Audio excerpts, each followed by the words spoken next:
Yan, so good day po sa inyong lahat. Welcome na naman sa another episode ng ating vlog na kung saan ang ikukwento ko sa inyo yung isa sa mga bisita natin nitong nakaraang linggo.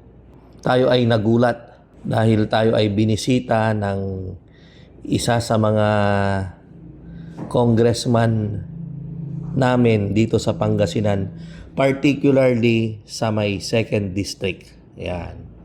Walang iba kundi ang kagalang-galang na Congressman Mark Cojuangco. Ayan. So, tayo ay biglang tinawagan ng isa sa mga kaibigan natin. Walang iba kundi si Mayor William D.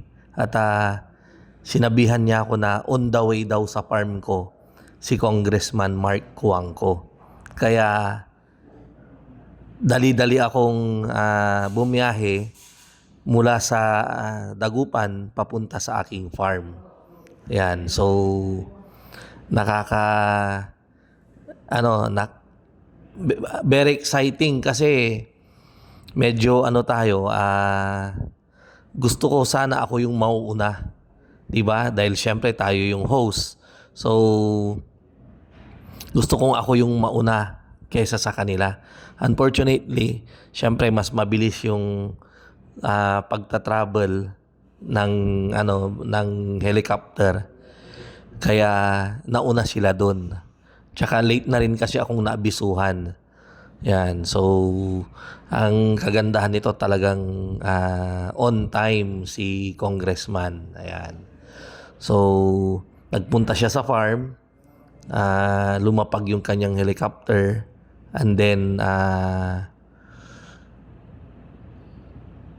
nag-usap kami. Yan. Ang pinag-usapan namin ay tungkol sa plano nilang pag-put up ng isang layer farm. Isang layer farm na moderno. Ito yung tinatawag na tunnel ventilation or yung CCS, Controlled Climate System. Yan. So, ang plano nila ay 55,000 capacity.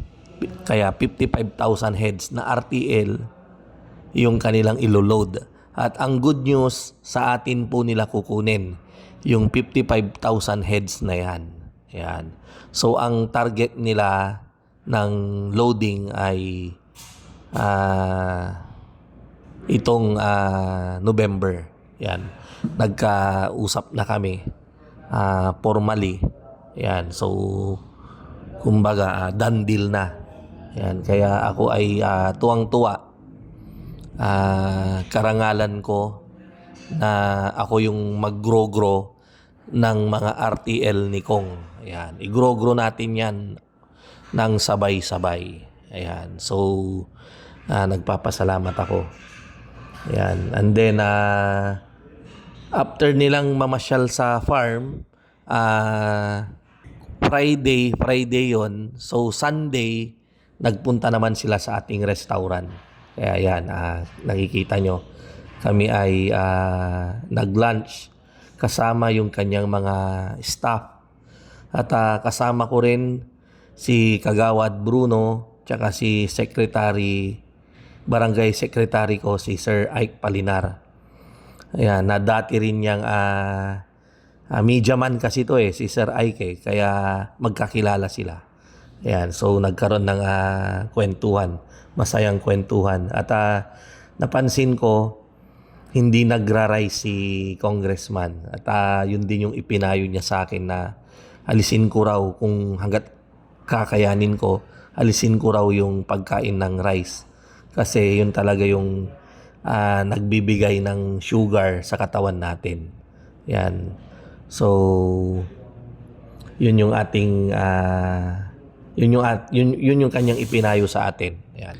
Yung kanilang farm ay itatayo somewhere in Bugalyon, Pangasinan. Ayan. So, abangan po natin yan, Pati po yung kapag kino-construct na yan, kasi prefab eh, para na lang siyang puzzle na bubuuin, ano? So mabilisan yan kapag binuo. So papasyalan natin, i-vlog din natin nang maipakita ko po sa inyo kung ano ang itsura ng isang tunnel ventilation na layer farm. Ayan. So after naming kumain ay